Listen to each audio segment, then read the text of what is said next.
Buenos días, un gusto tenerlo aquí, Juan Carlos. Buenos días. Hoy día le estaba viendo las recientes declaraciones del ministro de Finanzas que dice estamos en franca recuperación. A la fecha recibimos desembolsos que superan los 2.000 millones de dólares.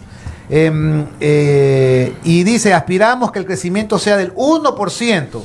Si se dan algunas de las inversiones que no están tomadas en cuenta, podría ser un poco más, precisó el ministro en reciente entrevista. Su opinión, por favor, Juan Carlos. Sí, bueno, buenos días al panel y a todos los que lo escuchan y lo ven también. Sí, a ver, yo creo que si uno compara primer trimestre, primer semestre de este año respecto al año pasado, este año estamos mejor, ¿ok? Pero 1% de crecimiento no es nada. No, vamos paso por paso, estamos mejor. Lo cual no quiere decir que la tendencia del comportamiento de la economía desde el segundo trimestre del año 2021 sea cada vez de menor ritmo, ¿sí? Entonces, estamos, como lo mencionó en su momento el Central, yo creo que es correcto, estamos en un ciclo de recesión. Es decir, cuando uno ve la economía, desde el punto de vista muy técnico, uno ve montañas y caídas. Entonces, o subes o bajas. La tendencia marcada de la economía ecuatoriana desde el año 2022, primer trimestre, hasta el primer trimestre de este año inclusive, más allá de su número positivo, es decreciente. Por tanto, nos encontramos en una senda de recesión. Ahora, primer punto. Segundo punto, que si el 1% es halagador, bueno, entre no crecer y crecer 1%, siempre, como dirían los economistas, siempre más es mejor. Pero no es suficiente, porque básicamente un 1% es decir, salimos tablas. Y lo que el Ecuador requiere desde hace mucho tiempo es que la economía crezca al menos al 2% y más. ¿Sí? Un poco ese es el contexto. Ya, pero Juan Carlos, buenos días. Pero la contracción se siente en la calle. La gente no desarrolla su actividad comercial y de consumo como antes. Ahora lo estamos observando más, ya los restaurantes no están tan llenos como antes, los locales comerciales no venden como antes. Y además se están dando algunos parámetros que nos hacen sentir de que en la calle esa contracción es muy visible. Por ejemplo, el incremento este año de las remesas. ¿Eso qué quiere decir? Que la gente pide auxilio a sus familiares que están en una mejor situación en el exterior para que les hagan algún incremento o para que les otorguen remesas que habían dejado de entregar hace algún tiempo atrás. Por ejemplo, esa es una señal clara de que la situación económica no está bien. Claro, agravada además con el tema de inseguridad. Es la primera vez que un tema que antes no tenía correlación, inseguridad versus actividad económica, ahora está absolutamente comprometida. Porque mucha gente está dejando de producir en la intensidad de antes justamente por temores relacionados con la inseguridad. Sí, a ver, es muy cierto. De hecho, aquí digamos que no hay que meter el agua tibia. El comportamiento del dinero en toda economía está vinculado con el desempeño en la economía. ¿Ok? Si el dinero en cualquier economía crece, la economía va a crecer. Si el dinero decrece, la economía va a decrecer. Si el dinero crece, pero cada vez a menor ritmo, la economía va a crecer cada vez a menor ritmo. Y yo publiqué en unas redes la gráfica de la tendencia del PIB trimestralmente desde el 2022 hasta el primer trimestre actual, junto con la gráfica del crecimiento de la oferta de dinero, específicamente de lo que se pone en los bancos y entidades financieras a la vista. ¿Ok? Es una línea paralela. Por tanto, el dinero, como tú lo mencionas, en efecto marca comportamiento. Y lo que tú dices, se lo vive en el mercado. Hay una liquidez importante.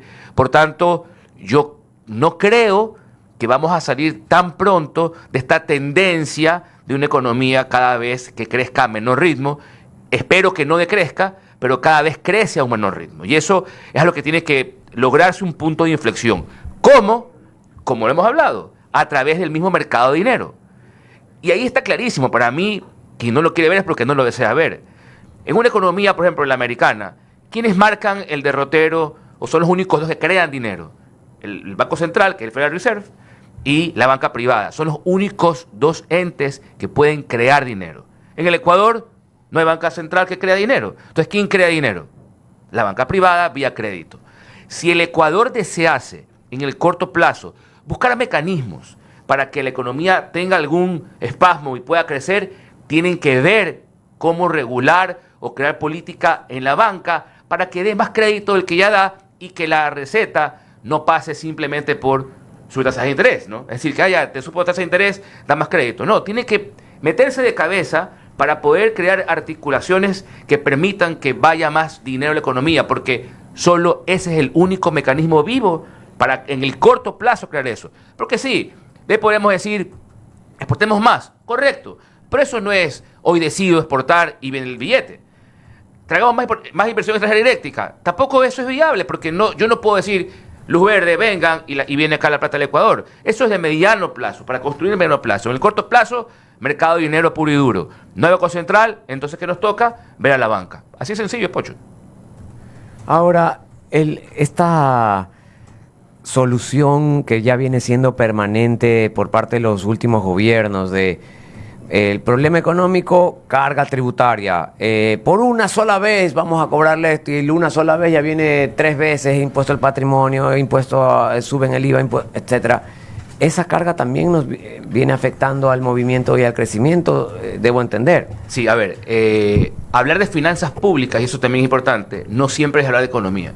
Creo que en esta suerte de novela que uno siempre se embarca en el país, habla del sector público, los tributos, el presupuesto, el déficit, y piensa que está hablando de economía, y no siempre es así. Pero sí, en la reforma que hubo en diciembre del año pasado, cuando se crearon estas retenciones en la fuente a las grandes empresas, eso, digamos, yo lo intuía, eso iba a afectar la economía. ¿Por qué?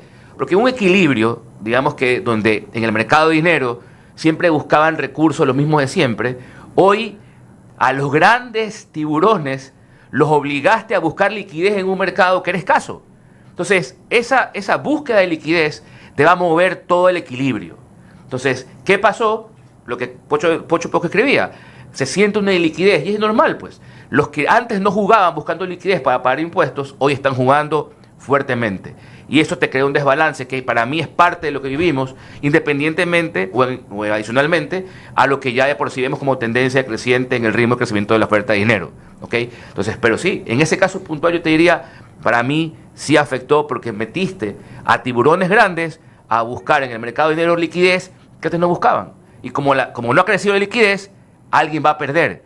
Pierden siempre las que tienen menos músculo financiero. Y ahí sientes esa merma de flujo que al final te invita a ponerte en un punto de quiebra muchas veces, ¿no? Juan Carlos, ¿y qué se puede hacer para que los bancos tengan incentivos para prestar dinero? Porque yo lo que veo es una suerte de competencia entre los bancos por captar dinero más bien. Vemos que las tasas de las pólizas, por ejemplo, están muy altas. Volando. Entonces mi intuición sería que los bancos necesitan o están compitiendo entre ellos para captar el dinero y tal vez lo están colocando o no lo están colocando, y qué deberíamos hacer para que tengan incentivos para colocarlo en sí, a ver, mira, yo creo que para mí en un mercado, cuando hay mucha competencia, digamos que el mercado tiende a regularse por sí solo.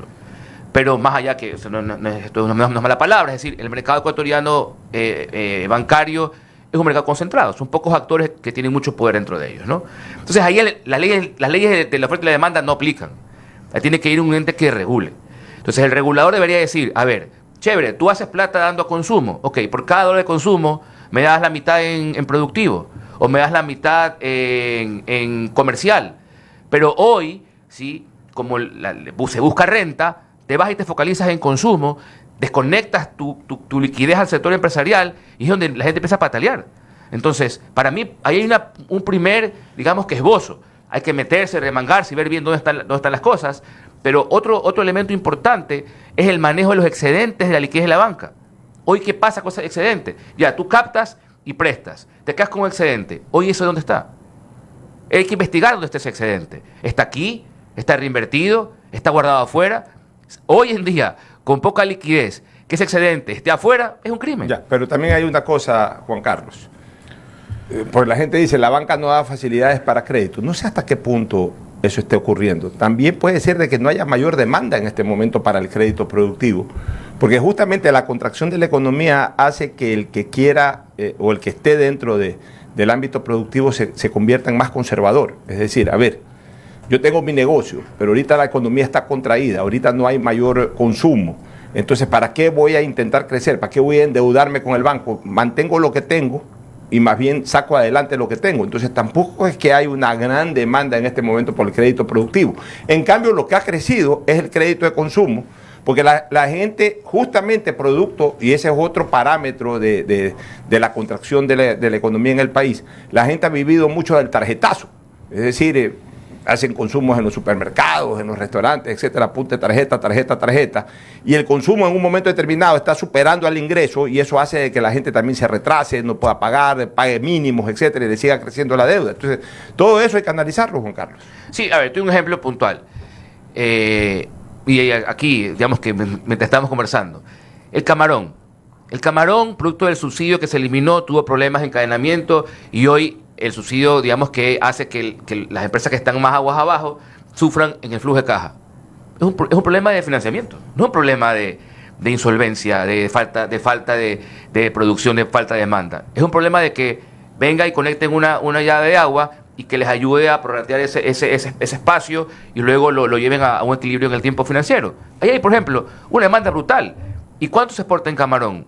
Una cantidad significativa. Es decir, solo un ejemplo de que sí podría haber una demanda cautiva de crédito. Pero a pequeños nichos, o no a pequeños, sino a ciertos nichos, Ya, pero hay que conectarlo, a lo que voy es, o sea, hablamos de la base teórica, yo estoy de acuerdo contigo, es decir, probablemente por la economía no todo el mundo esté pidiendo plata. Yo me desempeño en una actividad financiera que complementa el sistema bancario o el crediticio, y hoy estamos viendo grandes actores, en busca de financiamiento, no tradicional, ¿sí? Porque la banca no encuentran. Entonces, el chulco.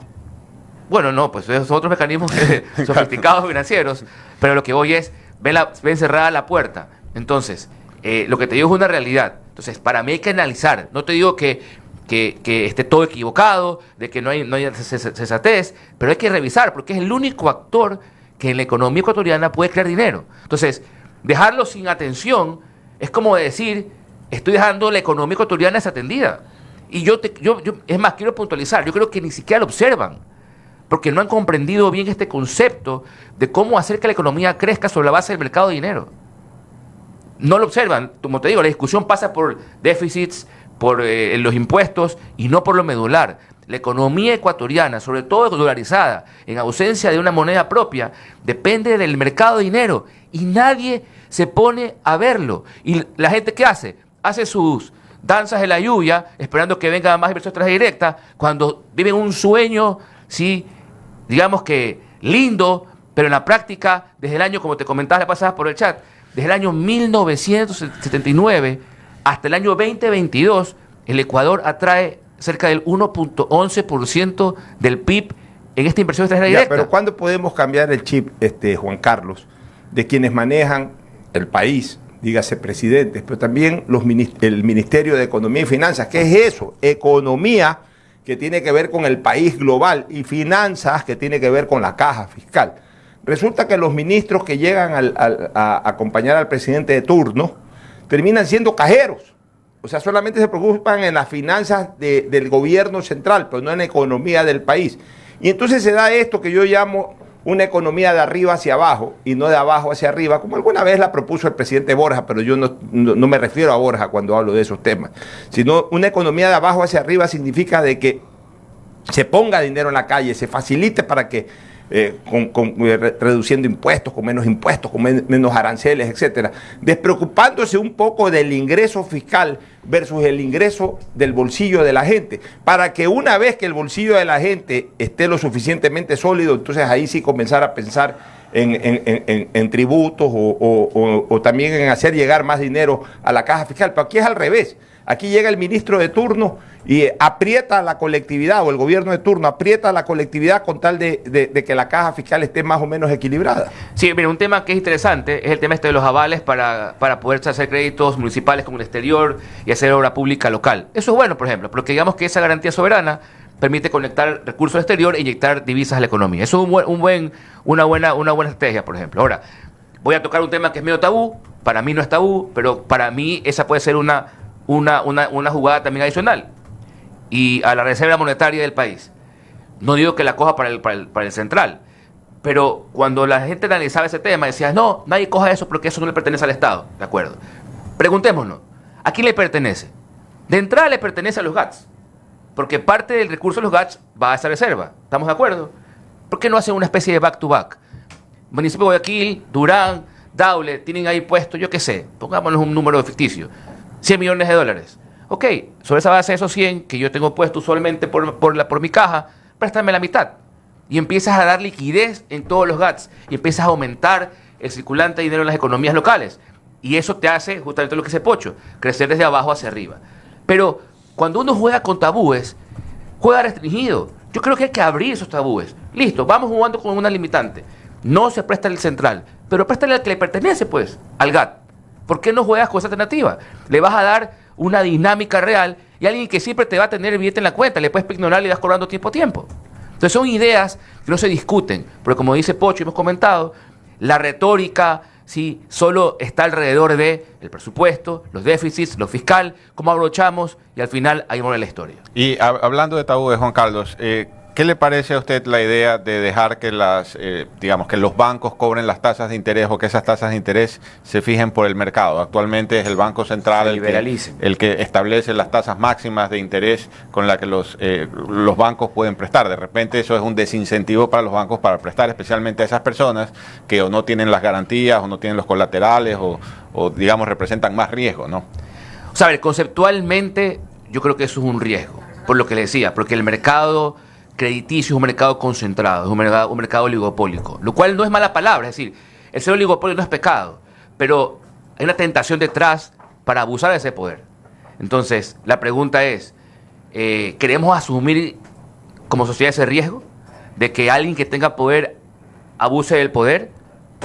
¿O queremos nomás jugar sobre algo seguro para evitar que eso ocurra? O sea, al final son dos caminos que uno puede tomar. Si me preguntas, como has preguntado, yo soy el camino más conservador, no arriesgar que quien tiene más fuerza en el mercado o conjuntamente más fuerza pueda golpear al resto. Trato de estar con una actitud un poco preventiva. Es un poco mi punto de vista. Sé que hay otros que piensan mucho más, digamos, que radical en este sentido, pero pienso que el bolsillo de los ecuatorianos y de las empresas es tan importante que es difícil dejar a un niño o varios niños de 2 metros de alto en un kindergarten porque seguro van a abusar en un momento de su condición, ¿no? Gracias por tu análisis económico, Juan Carlos Jácome, asesor económico y financiero.